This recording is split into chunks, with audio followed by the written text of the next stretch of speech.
एक बहुत बड़ा विशाल पेड़ था। उस पर बीसियों हंस रहते थे। उनमें एक बहुत सयाना हंस था, बुद्धिमान और बहुत दूरदर्शी। सब उसका आदर करते और ताऊ कहकर बुलाते थे। एक दिन उसने एक नन्ही सी बेल को पेड़ के तने पर बहुत नीचे लिपटते पाया। ताऊ ने दूसरे हंसों को बुलाकर कहा, देखो, इस बेल को नष्ट कर दो। एक दिन यह बेल हम सबको मौत के मुंह में ले जाएगी। एक युवा हंस हंसते हुए बोला, ताऊ, यह छोटी सी बेल हमें कैसे मौत के मुंह में ले जाएगी। सयाने हंस ने समझाया, आज यह तुम्हें छोटी सी लग रही है, धीरे धीरे पेड़ के सारे तने को लपेटती हुई ऊपर तक आएगी। फिर बेल का तना मोटा होने लगेगा और पेड़ से चिपक जाएगा। तब नीचे से ऊपर तक पेड़ पर चढ़ने के लिए सीढ़ी बन जाएगी। कोई भी शिकारी सीढ़ी के सहारे चढ़कर हम तक पहुंच जाएगा और हम मारे जाएंगे। दूसरे हंस को यकीन ना आया, एक छोटी सी बेल कैसे सीढ़ी बनेगी। तीसरा हंस बोला, ताऊ, तू एक छोटी सी बेल को खींचकर ज्यादा ही लंबा कर रहा है। एक हंस बड़बड़ाया, यह ताऊ अपनी अक्ल का रौब डालने के लिए अंट-संट कहानी बना रहा है। इस प्रकार किसी भी हंस ने ताऊ की बात को गंभीरता से नहीं लिया। इतनी दूर तक देख पाने की उनमें अक्ल कहाँ थी। समय बीतता रहा। बेल लिपटते लिपटते ऊपर शाखों तक पहुंच गई।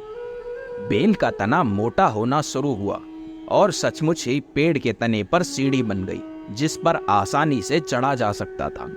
सबको ताऊ की बात की सच्चाई नजर आने लगी, पर अब कुछ नहीं किया जा सकता था, क्योंकि बेल इतनी मजबूत हो गई थी कि उसे नष्ट करना हंसों के बस की बात नहीं थी।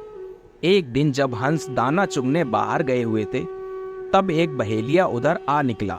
पेड़ पर बनी सीढ़ी को देखते ही उसने पेड़ पर चढ़कर जाल बिछाया और चला गया। सांझ को सारे हंस लौट आए। पेड़ पर उतरे तो बहेलिये के जाल में बुरी तरह फंस गए। जब वे जाल में फंस गए और फड़फड़ाने लगे, तब उन्हें ताऊ की बुद्धिमानी और दूरदर्शिता का पता लगा। सब ताऊ की बात ना मानने के लिए लज्जित थे और अपने आप को कोस रहे थे। ताऊ सबसे रुष्ट था और चुप बैठा था। एक हंस ने हिम्मत करके कहा, ताऊ, हम मूर्ख हैं, लेकिन अब हमसे मुंह मत फेरो। दूसरा हंस बोला, इस संकट से निकालने की तरकीब तू ही हमें बता सकता है। आगे हम तेरी कोई बात नहीं टालेंगे। सभी हंसों ने हामी भरी। तब ताऊ ने उन्हें बताया, मेरी बात ध्यान से सुनो। सुबह जब बहेलिया आएगा तब मरे होने का नाटक करना। बहेलिया तुम्हें मरा समझकर जाल से निकालकर जमीन पर रखता जाएगा। वहां भी मरे सामान पड़े रहना। जैसे ही वह अंतिम हंस को नीचे रखेगा, मैं सीटी बजाऊंगा। मेरी सीटी सुनते ही सब उड़ जाना। सुबह बहेलिया आया, हंसों ने वैसा ही किया जैसा ताऊ ने समझाया था। सचमुच बहेलिया हंसों को मरा समझकर जमीन पर पटकता गया।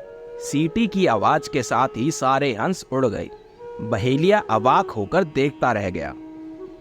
सीख: बुद्धिमानों की सलाह गंभीरता से लेनी चाहिए।